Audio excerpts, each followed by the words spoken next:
stress through humor. After the break, we're going to learn some fun techniques to manage stress in a funny way.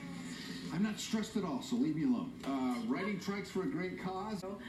Well, dealing with stress isn't quite funny, but there are a few techniques to help relieve it using humor. So joining me now to share those techniques and to talk about a webinar that is taking place tomorrow is author and executive director of the American Institute of Stress, Heidi Hanna, and neurohumorist Karyn Buxman. Good morning to the both of you. Good morning. So this is the time of year it really starts to kick this stress epidemic we have into high gear because the holidays are coming and everybody's like, oh, family gifts, all that good stuff, right? That's really what we see. Yes, absolutely. And it's funny because it should be exciting. It should be good. You said all that good stuff, right? So it's like time with our family, time to celebrate the things that we feel grateful for. And yet the expectations around the holidays are so high that oftentimes we feel like there's just no way we're going to make it that, perfect hallmark holiday moment. And so as we're all stressed out, you're telling us to interject humor and to laugh. How are we supposed to do that?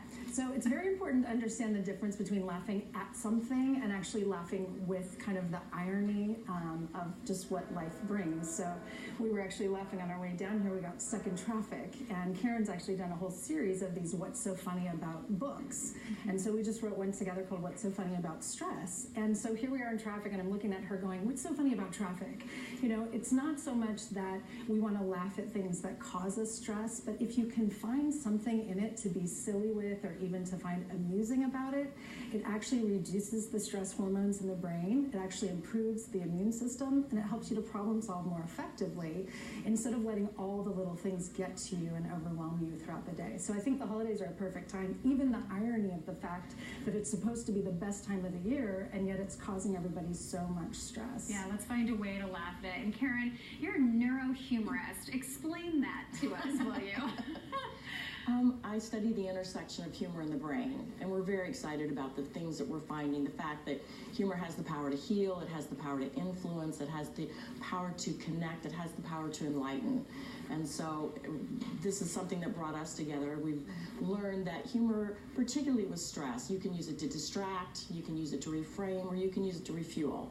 And so we want people to think about using this intentionally as a choice, because many times we come upon it accidentally, but we're very much about humor by choice and just not by chance. Yeah. And if we can't do it innately within ourselves, we can't find a way to laugh or even start laughing to make ourselves genuinely laugh, how are some ways that we can externally look for something when we don't really feel like doing that?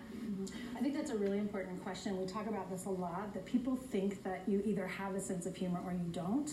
And we really believe that humor is a mindset that you can train by being more proactive about it. So even every morning, she's my humor buddy. She'll send me just a funny image or a funny text. And so that starts to put my mind into a framework that's looking for things that are funny. So a lot of times I'll tell parents, if you ask your kids at the end of the day, what's something funny that happened to you today, you actually start to train the child's brain to look for funny things instead of looking at all of the negative things. Even with situations like bullying, you may not be stopping that from happening, but you're allowing their brain to be more flexible and more resilient to take on the challenges of life. To use it as a coping mechanism. That's right. I love that. So there's a webinar happening tomorrow we want to let people know about so that they can actually train themselves to do this, hopefully help others, help their kids. Tell us about the webinar. So it's actually International Stress Awareness Month, as if people need more awareness about the stress of their lives, but it's true. So we wanted to provide this free resource for people to learn how to train their brain to find things funny and how to integrate it into their work life, into their home life. So the webinar is tomorrow at 4 o'clock. It is free. You can go to beyondfunny.org to sign up for that. And if you join us live, you're going to get a free copy of our new book, which we're putting out a preview edition of What's So Funny About Stress as well.